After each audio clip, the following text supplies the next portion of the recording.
Hello to everyone. Today we will discuss about communicating with vulnerable population. अब हम देखेंगे हमारी 4th यूनिट फंडामेंटल की, जो कि क्या है, communication and nurse patient relationship. उसका हम अब लास्ट टॉपिक देखने जा रहे हैं, जो क्या है, कम्युनिकेटिंग विथ वनरेबल पॉपुलेशन। मतलब कि हमें जो पॉपुलेशन, जो पुअर आबादी वाली जो पॉपुलेशन है, मतलब जो भी पर्सन जो है इसमें किसी भी तरीके से किसी डिसीज़ से, स्पेसिफिक डिसीज़ से सफ़र कर रहे हैं, उनसे हमें कैसे कम्युनिकेशन करना है। तो हम इसमें कुछ एग्जांपल्स देख लेते हैं। जैसे कि फर्स्ट देखते हैं, client who are hearing impaired. मतलब क्लाइंट जो है, जो पेशेंट हमारा जो है, वो सुन नहीं सकता है। तो अब पेशेंट हमारा सुन नहीं सकता है, तो हम अब उससे कम्युनिकेशन कैसे कर सकते हैं। आपने ये सुना होगा कि हमारे पास क्या होती है, जो पावर्स होती है, जो क्या कहते हैं, 5 इंद्रियां कुछ होती है। तो वो क्या होती है हमारी, एक तो हमारी सुनने की शक्ति होती है, दूसरी देखने की होती है, तीसरी होती है हमारी टेस्ट करने की, है ना, और चौथी होती है हमारी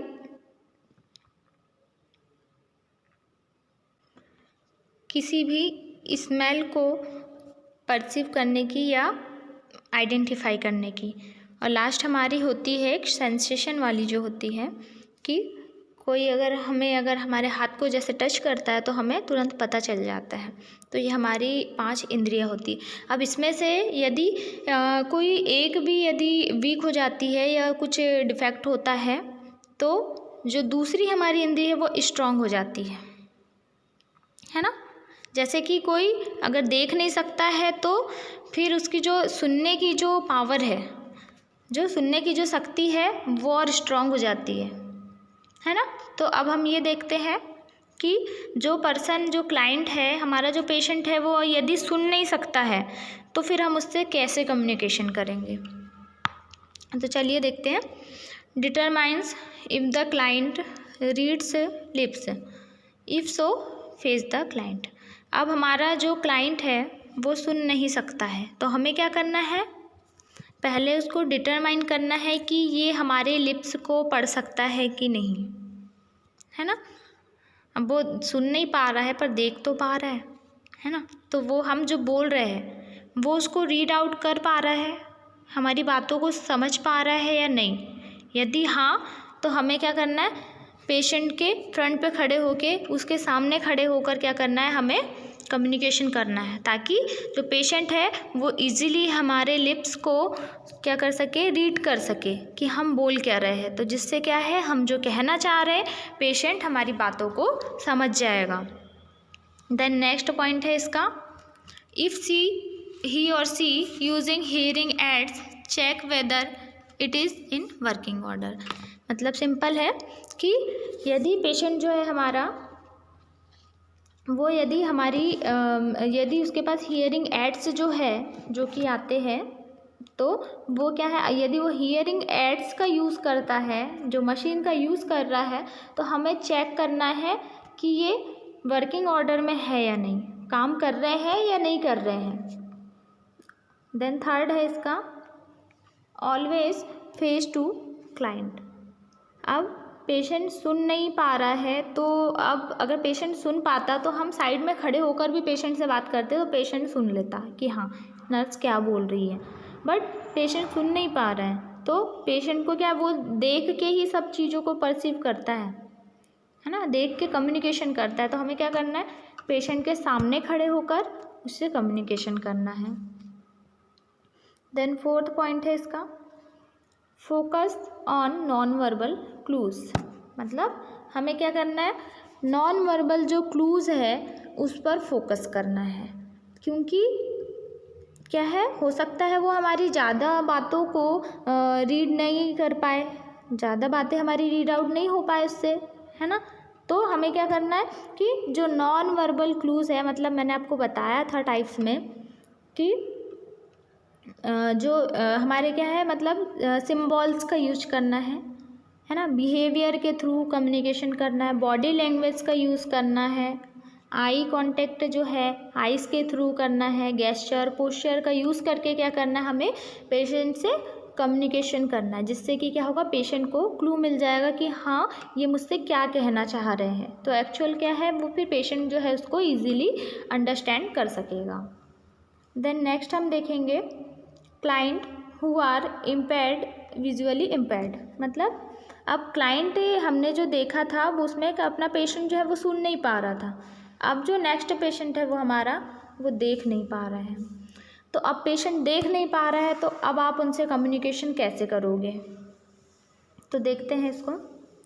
when speaking always face them as if they were sighted. मतलब हमें ऐसे बोलना है कि पेशेंट जो है वो हमारी बातों को क्या कर सके, सुन सके, क्लियरली सुन सके। और हमें ऐसे मतलब खड़े होना है, ऐसे बोलना है कि पेशेंट जो है, पेशेंट को लगे कि ये पर्सन मेरे सामने खड़े हैं और मुझसे कम्युनिकेशन कर रहे हैं, और वो अपने क्या जो हियरिंग पावर है इसके थ्रू क्या कर सके, हमारी बातों को परसीव कर सके और समझ सके। देन नेक्स्ट पॉइंट है हमारा look directly at the client. मतलब हमें क्लाइंट की तरफ देखकर बातें करनी है, क्योंकि मैंने आपको बताया था कि यदि उसकी एक पावर यदि वीक होती है तो जो दूसरी पावर्स है वो स्ट्रॉन्ग बन जाती है ना। तो हमें क्या करना है, पेशेंट को देखते हुए बातें करनी है। देन थर्ड पॉइंट है speak in a normal tone of voice. मतलब हमें पेशेंट से क्या करना है, नॉर्मल टोन में बातें करना है, ज़्यादा हाई पिच में बात नहीं करना है। नहीं तो पेशेंट तो ऑलरेडी देख नहीं पा रहा है, पेशेंट ये सोचेगा कि शायद ये मतलब मिसकम्युनिकेशन हो जाएगा, क्योंकि उन्हें लगेगा कि ये नर्स शायद हाई पिच में बोल रही है, कहीं गुस्सा कर रही है, क्या है, वो खुद कंफ्यूज हो जाएगा। तो इसलिए हमें क्या करना है, एक जो नॉर्मल पर्सन जिनको मतलब कोई प्रॉब्लम नहीं है, जो प्रॉपर देख पाते हैं, सुन पाते हैं, उनसे हम जैसे नॉर्मल वे में बात करते हैं, हमें उस पेशेंट से वैसे ही बात करनी है, ताकि पेशेंट को इजीली अंडरस्टैंड भी हो सके और पेशेंट जो है वो कंफर्ट फील करे, सिक्योर फील करे। नेक्स्ट पॉइंट है हमारा अनकॉन्शियस क्लाइंट। अब हमने देख लिया जिसको सुनाई नहीं आता है, अब उनसे कैसे कम्युनिकेशन करना है, उसके भी कुछ एग्जांपल्स मैंने आपको बताए। जो पर्सन देख नहीं पाता है उनसे कैसे कम्युनिकेट करना है। अब थर्ड हमारा आता है कि जो पेशेंट अनकॉन्शियस है, हमारा क्लाइंट जो है यदि वो अनकॉन्शियस है, बेहोश है, तो अब हम उससे कैसे कम्युनिकेट करेंगे, है ना। तो पहले तो ये जान लेते अनकॉन्शियस का मीनिंग क्या होता है। आप लोग जानते हो अनकॉन्शियस का मीनिंग क्या होता है। When a person is unable to respond to people and activity.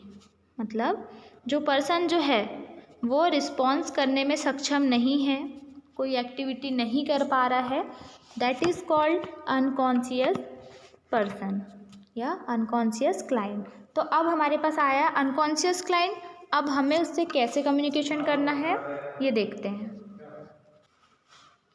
Firstly तो हमें assume the client can hear. अब सबसे पहले हमें उससे कम्युनिकेशन करने से पहले हमें ये सोचना होगा कि ये जो पेशेंट है वो कॉन्शियस है। हमें ये नहीं सोचना है कि वो अनकॉन्शियस है, नहीं तो हम कम्युनिकेशन कर ही नहीं पाएंगे पेशेंट से। तो हमें ये सोचना है कि पेशेंट जो हमारी बातों को देख रहा है, सुन रहा है, ये मान लो आप, है ना। तभी हम क्या है,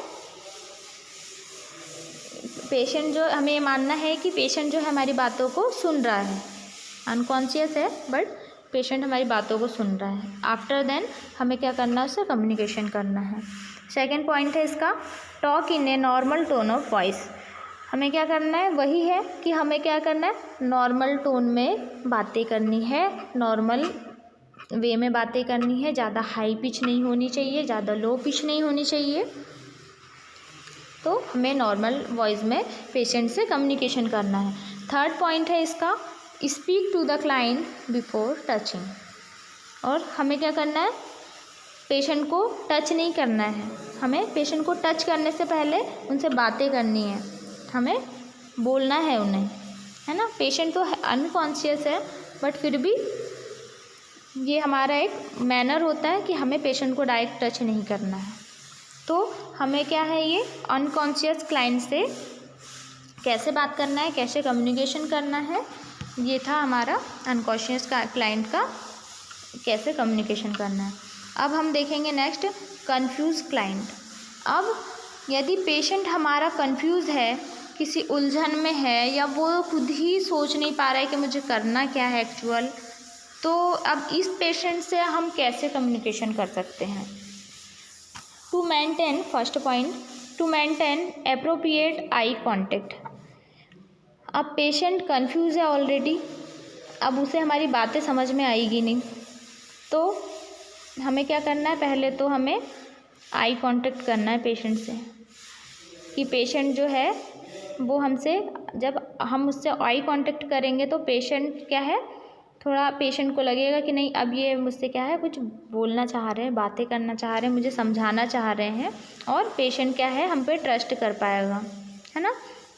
सेकंड है use simple word and sentence. अब हमें क्या करना है, सिंपल वर्ड का यूज़ करना है, सिंपल सेंटेंसेस का यूज़ करना है। क्यों करना है, क्योंकि पेशेंट ऑलरेडी कंफ्यूज है, पेशेंट को खुद समझ में नहीं आ रहा है कुछ, पेशेंट बहुत उलझन में है। तो यदि वर्ड को जो है वो ब्रीफली डिटेल देंगे और कॉम्प्लिकेटेड करेंगे हमारे सेंटेंस को, तो पेशेंट और ज़्यादा कंफ्यूज हो जाएगा। तो इसलिए हमें क्या करना है, उसके कन्फ्यूज़न को दूर करने के लिए हमें सिंपल वर्ड्स का और सिंपल सेंटेंस का यूज़ करना है। मतलब हमें कहने का मतलब ये है कि हमें एक शॉर्ट ड्यूरेशन में हमें सिंपल वर्ड का यूज़ करके पेशेंट को बात समझानी है। देन थर्ड पॉइंट है इसका यूज़ पिक्चर्स एंड सिम्बॉल्स। मतलब पेशेंट को हमें कोशिश करनी है कि सिम्बॉल्स के थ्रू, है ना, और या फिर किसी पिक्चर के थ्रू पेशेंट को हम समझाने की कोशिश करें, क्योंकि पेशेंट क्या है, कंफ्यूज है, वो हमारी बातों को ज़्यादा सुनना समझना नहीं चाहेगा, तो हमें इसके थ्रू उन्हें एक्सप्लेनेशन देना है। जो लास्ट है एंग्री पेशेंट। अब पेशेंट एंग्री है, पेशेंट जो है वो गुस्से में है, तो अब हमें कैसे कम्युनिकेशन करना है। अब पेशेंट गुस्से में है तो वो तो हमसे बात भी नहीं करना चाहेगा, है ना, और एंग्री है तो अब हो सकता है कि हमें भी वो उसके गुस्से का सामना करना पड़े। तो अब हमें क्या करना चाहिए, पेशेंट से अब कम्युनिकेशन तो करना है हमें, तो अब कैसे करना चाहिए, क्या स्टेप्स फॉलो करनी चाहिए, देखते हैं। Do not turn you're back on the client. अब हमें क्या करना है, पेशेंट के साइड अपनी बैक नहीं करनी है। मतलब पेशेंट से मुंह फेर के, और मतलब पेशेंट के तरफ हमारा जो बैक पोर्शन है ऐसे खड़े नहीं होना है। ऐसे में क्या होगा, पेशेंट को और ज़्यादा गुस्सा आएगा कि ये मतलब मुझसे सामने आके बात नहीं कर रहे हैं, डायरेक्ट आई कांटेक्ट करके बात नहीं कर रहे, उस साइड खड़े होके और मुझे मतलब लेक्चर दे रहे हैं, सुना रहे हैं, ये वो, तो बहुत सारी थिंकिंग्स हो जाती है। तो इसलिए हमें क्या करना है, उनके साइड बैक नहीं करना है, अपना फ्रंट पे आके और बात करना है। Focus on the client body language. मतलब हमें क्या करना है, क्लाइंट अब वो एंग्री है तो वो ज़्यादा बातें करना पसंद नहीं करेगा हमसे, वो लिमिटेड बात ही करेगा, 2-4 सेंटेंस मुश्किल से बोलेगा, जो भी उन्हें अपनी बात बोलनी है 2-4 बातें, और वो ज़्यादा बातें नहीं करेगा क्योंकि वो गुस्से में है।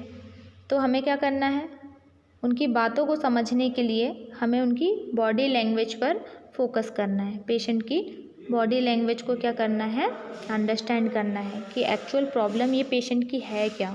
मतलब ये जो बिहेवियर है, बिहेवियर को देखते हुए हमें उनकी प्रॉब्लम को आइडेंटिफाई करना है। देन थर्ड पॉइंट हम देखेंगे, डू नॉट यूज़ और टच। अब हमें पेशेंट को हाथ नहीं लगाना है। पेशेंट ऑलरेडी गुस्से में, अगर हमने हाथ लगाया तो पेशेंट 2 चांटे भी दे सकता है, इसलिए हमें पेशेंट को टच नहीं करना है। दूर खड़े होकर आई कांटेक्ट करके पेशेंट से जो है वो पोलाइटली बातें करनी है, ताकि पेशेंट का जो है वो गुस्सा थोड़ा कम हो सके और पेशेंट जो है वो हमसे नॉर्मल वे में बात कर सके और पेशेंट कूल डाउन हो सके। तो आपको आई होप आपको ये समझ में आ गया होगा मेरा आज का लेक्चर। तो अब हम ये हमारी जो 4th यूनिट है जो कि कम्युनिकेशन नर्स पेशेंट जो रिलेशनशिप है ये आज ख़त्म होती है। और यदि आपको इस यूनिट से रिलेटेड कोई भी डाउट्स है तो आप पूछ सकते हो। Thank you.